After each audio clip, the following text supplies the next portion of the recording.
નમસ્કાર મિત્રો, આજથી શરૂ થયેલા પર્યુષણ પર્વ નિમિત્તે આપ સૌને અને ખાસ કરીને જૈન શ્રોતાઓ અને દર્શકોને હું ખૂબ ખૂબ અભિનંદન પાઠવું છું, શુભેચ્છાઓ પાઠવું છું અને મિચ્છામી દુક્કડમ પાઠવું છું. આજનો જે વિષય છે તે પણ જૈન ધર્મ અને જૈનો વિષયનો છે. વિષય એ છે કે જૈનો હિન્દુ કહેવાય કે લઘુમતી. જૈનો અને હિન્દુઓમાં અનેક ધાર્મિક માન્યતાઓ અને રીત રિવાજો ઘણા બધા એક સમાન છે, એક સરખા છે અને તેથી વ્યવહારુ રીતે હંમેશા એમ સમજવામાં આવે છે કે જૈનો હિન્દુઓ છે. આ એક સામાન્ય છાપ પ્રવર્તે છે. ખાસ કરીને હિન્દુઓના કર્મના સિદ્ધાંત વિશે પણ એમ કહેવાય છે કે જૈનો પણ આ કર્મના સિદ્ધાંતમાં માને છે. ઉપરાંત સંસાર વિશેની માન્યતાઓ અને ખ્યાલો અથવા મોક્ષ વિશેની માન્યતાઓ અને ખ્યાલો એ પણ હિન્દુ ધર્મમાં અને જૈન ધર્મમાં એક જ છે એમ કહી શકાય. બીજી તરફ પ્યુ રિસર્ચ સેન્ટર દ્વારા એક સર્વે કરવામાં આવ્યો હતો અને એમાં એમ કહેવામાં આવ્યું, એવું સંશોધન થયું ને એમાં એમ બહાર આવ્યું કે લગભગ 2/3 જૈનો એમ માને છે કે તેઓ હિન્દુઓ સાથે ઘણી બધી સમાનતા ધરાવે છે. પણ એનો અર્થ એવો થયો કે લગભગ 34% જૈનો એમ માને છે કે હિન્દુઓ સાથે એમની બહુ સમાનતા નથી. જોકે આ જ સેન્ટરનું સંશોધન એમ પણ કહે છે કે માત્ર 19% હિન્દુઓ એમ સમજે છે કે તેમનામાં અને જૈનોમાં સમાનતા છે. એટલે એનો અર્થ એ થયો કે બહુ મોટી સંખ્યામાં લગભગ 81% હિન્દુઓ જૈનોને પોતાની જાતથી અલગ ગણે છે એમ કહી શકાય. જોકે ભારતનું બંધારણ જૈન ધર્મને હિન્દુ ધર્મ તરીકે ઓળખાવે છે. હિન્દુઓમાં જૈનોનો સમાવેશ થઈ જાય છે એવું ભારતનું બંધારણ કહે છે. ધર્મ સ્વાતંત્ર્યની જે વાત ભારતના બંધારણમાં ભાગ 3માં મૂળભૂત અધિકારોમાં લખવામાં આવેલી છે તેમાં એ શીર્ષક હેઠળ કલમ 25 છે અને આ કલમ 25માં 2 સ્પષ્ટતાઓ લખવામાં આવી છે, એટલે કે સ્પષ્ટીકરણ આપવામાં આવેલા છે. અને આ સ્પષ્ટીકરણમાં એમ લખવામાં આવ્યું છે કે હિન્દુઓના ઉલ્લેખમાં શીખ, જૈન તથા બૌદ્ધ ધર્મ પાળનારાઓનો સમાવેશ થઈ જાય છે. એટલે જો હિન્દુઓનો ઉલ્લેખ કરવામાં આવતો હોય, જ્યાં પણ કરવામાં આવતો હોય ત્યાં જૈનોનો સમાવેશ શીખો અને બૌદ્ધોની જેમ જ હિન્દુઓમાં થઈ જાય છે એવું ભારતનું બંધારણ કહે છે. બીજી સ્પષ્ટતા એમાં એવી પણ લખવામાં આવેલી છે કે હિન્દુ ધાર્મિક સંસ્થાઓ એવો જો ઉલ્લેખ ક્યાંય હોય તો તેમાં પણ જૈન ધાર્મિક સંસ્થાઓનો સમાવેશ થઈ જાય. એટલે કે જૈન સંસ્થાઓ એ હિન્દુ સંસ્થાઓ છે એવી જ વાત ગણવી જોઈએ એમ ભારતનું બંધારણ કહે છે. આ રીતે જોઈએ તો બંધારણીય રીતે જૈનો હિન્દુઓ જ છે. જોકે એક વાત સ્પષ્ટ છે કે જે જૈનો છે તે બધા જ જ્યારે વસ્તી ગણતરી કરવામાં આવે છે ત્યારે તેમનો ધર્મ હિન્દુ લખાવતા નથી પણ જૈન લખાવે છે. એટલે ધર્મની વ્યાખ્યા જે રાજકીય વ્યાખ્યા છે તેમાં જૈન ધર્મ એ એક અલગ ધર્મ છે. ભલે બંધારણ એમ કહેતું હોય કે હિન્દુઓના ઉલ્લેખમાં જૈનોનો સમાવેશ થઈ જાય છે.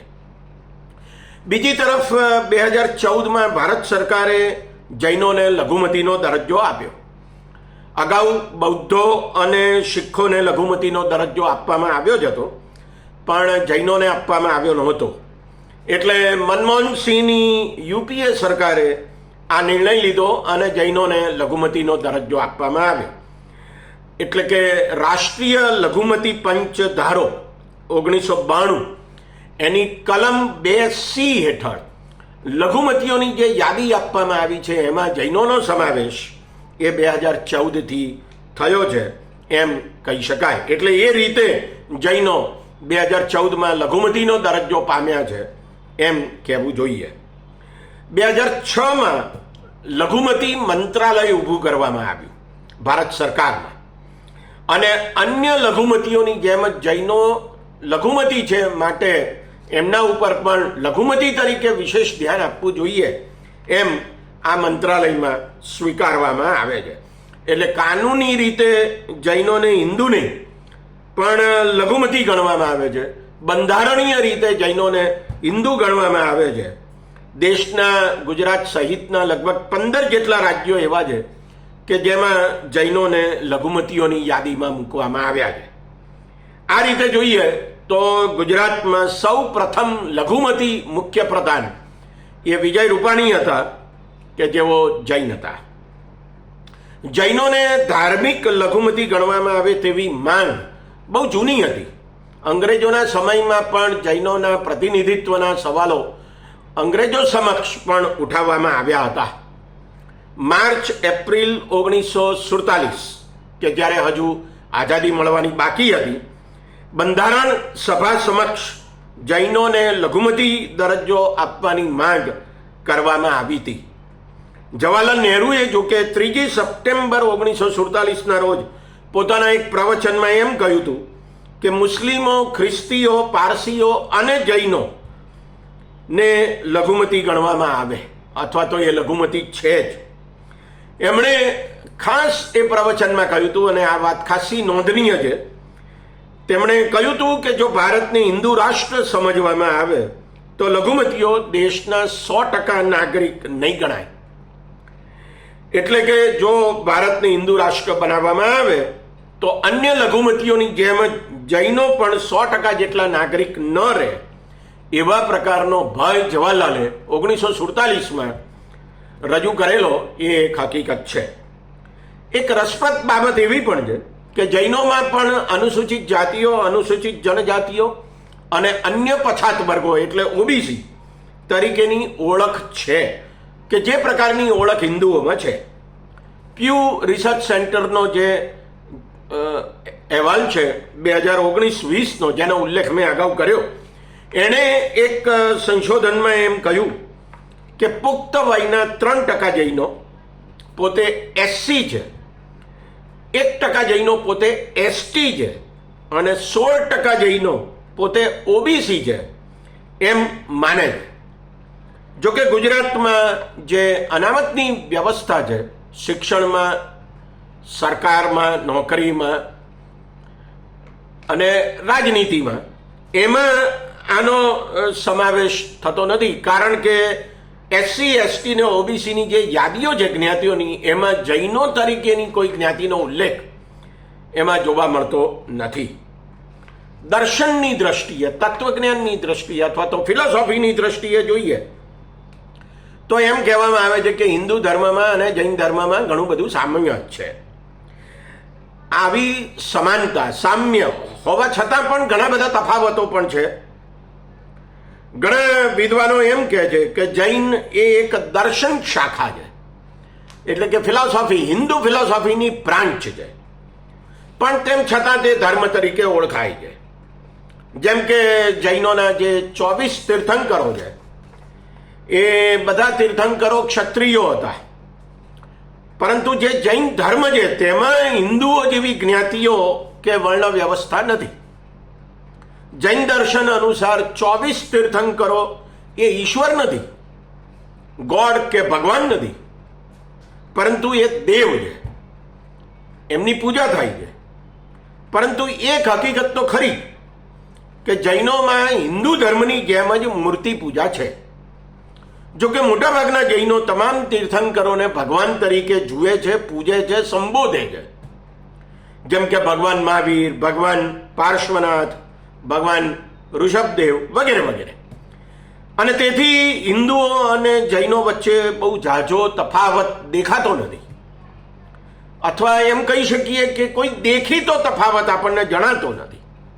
પરંતુ અનેક વિદ્વાનો એમ માને છે કે જૈન ધર્મ એ હિન્દુ ધર્મનો ભાગ નથી.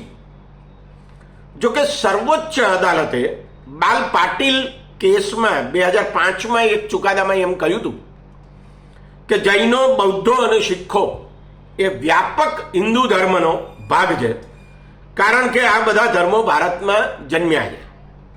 તેથી તે બધા જ એકબીજા સાથે સંલગ્ન છે, ભલે તે અલગ અલગ ધર્મ હોય. જોકે સર્વોચ્ચ અદાલતે આખા દેશમાં જૈનોને લઘુમતીનો દરજ્જો આપવાનો એ સમયે ઇનકાર કર્યો હતો અને જૈનોને લઘુમતીનો દરજ્જો આપવો કે ના આપવો એ રાજ્યોએ નક્કી કરવાનું છે એવું એમણે કહી દીધેલું. અદાલતે જોકે એમ પણ કહેલું કે જૈન ધર્મ એ હિન્દુ ધર્મમાં સુધારા સ્વરૂપે આવેલું આંદોલન છે કે જે રીતે આર્ય સમાજ, બ્રહ્મો સમાજ અથવા લિંગાયત સમાજ એ જૈન ધર્મની જે ખાસિયત છે એ આ બધા સમાજ સાથે મળતી આવતી છે, કારણ કે આ બધા સમાજો એ હિન્દુ ધર્મમાં સુધારા કરવાને માટેના આંદોલનો હતા. આવું સર્વોચ્ચ અદાલત કહે છે. 1993માં રાષ્ટ્રીય લઘુમતી પંચે એવી ભલામણ કરી હતી કે જૈનોને લઘુમતી તરીકે જાહેર કરવા જોઈએ. આ 1993ની વાત છે. જૈનો લઘુમતી બને છે 2014માં. લઘુમતી પંચે એનું એક મહત્વનું કારણ એમ કહ્યું હતું કે હિન્દુ ધર્મ અને જૈન ધર્મના દર્શનોમાં અને માન્યતાઓમાં કેટલાક મહત્વના તફાવતો છે. જેમ કે હિન્દુ દર્શનમાં મોટે ભાગે આસ્તિકતા છે, જૈનોમાં આસ્તિકતા નથી. એટલે કે જૈન દર્શન એમ નથી માનતું કે આ બ્રહ્માંડનું સર્જન અથવા બધા જીવોનું સર્જન ઈશ્વરે કર્યું છે, એવું જૈન ધર્મ નથી માનતો. આવું લઘુમતી પંચે 1993માં કહ્યું હતું. સર્વોચ્ચ અદાલતે પણ એના ચુકાદામાં એમ કહ્યું છે કે જે જૈન 24 તીર્થંકરો છે તે ભગવાનો નથી પણ પૂર્ણ પુરુષોત્તમ છે. હિન્દુ ધર્મમાં જેમ ભગવાન કૃષ્ણને પૂર્ણ પુરુષોત્તમ કહેવામાં આવે છે, બરાબર એવી જ રીતે સર્વોચ્ચ અદાલત એમ કહે છે કે આ જે 24 તીર્થંકરો છે એ પૂર્ણ પુરુષોત્તમ છે. અંગ્રેજીમાં એણે જે શબ્દો વાપર્યા છે તે આવા છે, પરફેક્ટ હ્યુમન બીઇંગ્સ છે. એટલે કે તેઓ એવા મનુષ્યો છે કે જેમનામાં કોઈ દોષ છે જ નહીં. જેનામાં દોષ ન હોય એને જ પરફેક્ટ હ્યુમન બીઇંગ કહેવાય. સર્વોચ્ચ અદાલતે એમ પણ કહ્યું હતું આ ચુકાદામાં કે અહિંસા, અનેકાંતવાદ અથવા તો સ્યાદવાદ અને અપરિગ્રહ એ જૈન ધર્મના મુખ્ય 3 સિદ્ધાંતો છે અને એ જ જૈન ધર્મ છે. મિત્રો, જૈનો લઘુમતી છે કે નહીં અથવા જૈનો હિન્દુઓ છે કે નહીં એની આ ટૂંકી ચર્ચા કાનૂની અને બંધારણીય રીતે કરી છે. આ આખી વાતનો મુખ્ય ઉદ્દેશ એ જ છે કે આપણે આ કાનૂની અને બંધારણીય જે બાબતો છે તેને વિશેની સમજણ ઊભી કરીએ. નમસ્કાર.